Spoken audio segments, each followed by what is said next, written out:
सत्संगत जी, प्यार से कहना धन निरंकार जी। 77 जहाँ ये थीम विस्तार असीम की ओर और ये भाव विस्तार का ये युगों युगों से रहा है कि ये परमात्मा असीम है और ये एक जानने योग्य और जिन जिन ने भी अपने जीवन में इस परमात्मा को शामिल किया वो भक्त श्रेणी में, और ये उनके अंदर से भी ये अंदर से बाहर इंटरनल टू एक्सटर्नल जर्नी ये असीम की ओर ही, और इसी में फिर सारे मानवीय गुणों का भी विस्तार होता चला जाता है। एक बार इस प्रभु से जब प्यार हो जाता है, प्रेम हो जाता है, तो फिर वो चाहे एक प्यार का ही गुण अपना ले, प्रेम का, तो ये जो युगों युगों से संदेश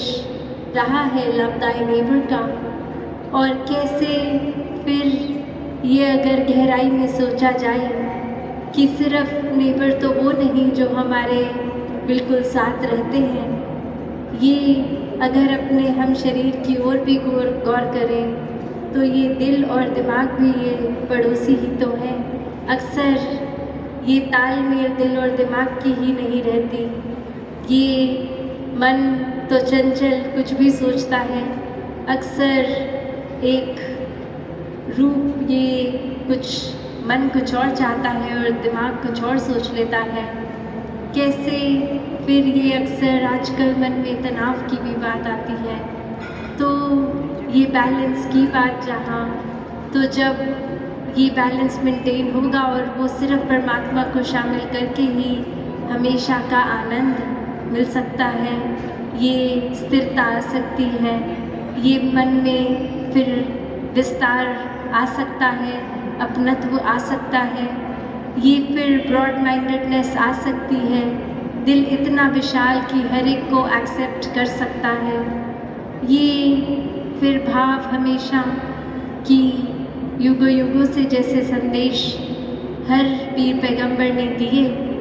कि जीते जी एक वाक्य ही पूरी मानवता के काम आना है,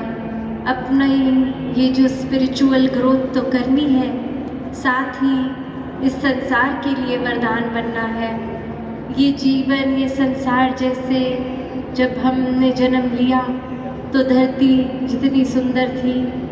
अपने जीवन काल में इस धरती को और सुंदर बनाना है, चाहे वो वृक्षारोपण करके, एक पोल्यूशन कंट्रोल की बात आती है, एक कचरे का सदुपयोग करते हुए, एक उसको कोई भी चीज़ का ऐसा अंधाधुंध कचरे को जैसे नहीं फैलाने की बात, या रिसाइकिल की आजकल बात आती है, रीयूज़ की आती है। तो कैसे ये संसार में इस परमात्मा ने हर कोई चीज़ जो दी है, और चाहे वो इंसानों ने भी कुछ आविष्कार किए हैं, तो ये चीज़ों का सिर्फ सदुपयोग ही हो, और कैसे कोई भी चीज़ हमारे द्वारा इतने केयरलेस होके कि ये धरती का रूप बिगाड़ दे, ऐसा जीवन जीने के लिए तो ये जीवन नहीं मिला है। ये जीवन जहाँ एक स्पिरिचुअली भी और सोशली भी इस मानवता के काम आने के लिए है, एक अपने सुधार से शुरू होकर ये फिर कोई भी अगर मानवीय गुण पकड़े, एक मानवीय गुण जीवन में आ गया तो और विस्तार करें, दूसरे मानवीय गुण को अपनाएं। और इसका मतलब ये नहीं कि एक गुण जीवन में आ गया तो पहला जो आया है उसको छोड़ दिया जाए। तभी ये जर्नी, ये असीम की ओर की बात है कि ये मानवीय गुणों की भी बढ़ोतरी एक होती रहे, एक हम बढ़ते चले जाए, एक एक गुण और जीवन में हासिल होता जाए। कैसे फिर इस संसार में प्रीत, नम्रता, समदृष्टि, विशालता, करुणा, दया इत्यादि कोई भी गुण अगर सोच ले, वो एक हम जीता जागता एक फिर वो प्रमाण हो कि एक सिर्फ शरीर ही मनुष्य का मनुष्य नहीं कहलाता,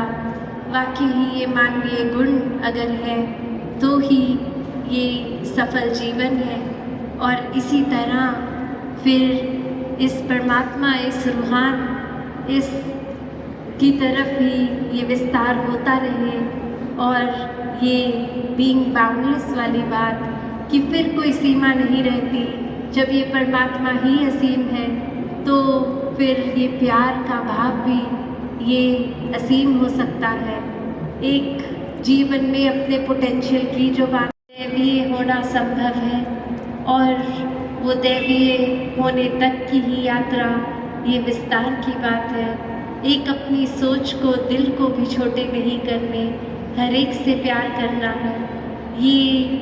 भेदभाव अक्सर जो आ जाते हैं, एक कि कोई कहाँ जन्मा है, कैसे खाते पीते हैं, किस कल्चर के हैं, उससे एक नफ़रत की भावनाएं जन्म ले लेती हैं कि ये इंसान मेरे जैसा खाता पीता नहीं है तो श्रेष्ठ नहीं है। पर हर कोई इस परमात्मा की ही बनाई रचना है, तो हर एक के प्रति श्रद्धा बिल्कुल उसी तरह रहे जैसे जब हम कोई भी पूजनीय स्थल पे जाते हैं तो परमात्मा के एहसास से, या घर बैठे भी परमात्मा के एहसास से, जैसे ये एक मन पावन हो जाता है, वैसा ही हर एक को देख के नफ़रत का भाव मन में ना लाते हुए सिर्फ आदर, सत्कार, श्रद्धा और समर्पण ही आए। हर कोई श्रेष्ठ है, सभी परमात्मा की एक क्रिएशन,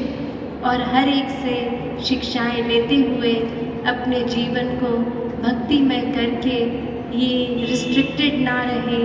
एक विस्तार हर पल का होता चला जाए। साथ संगत जी, धन्यवाद।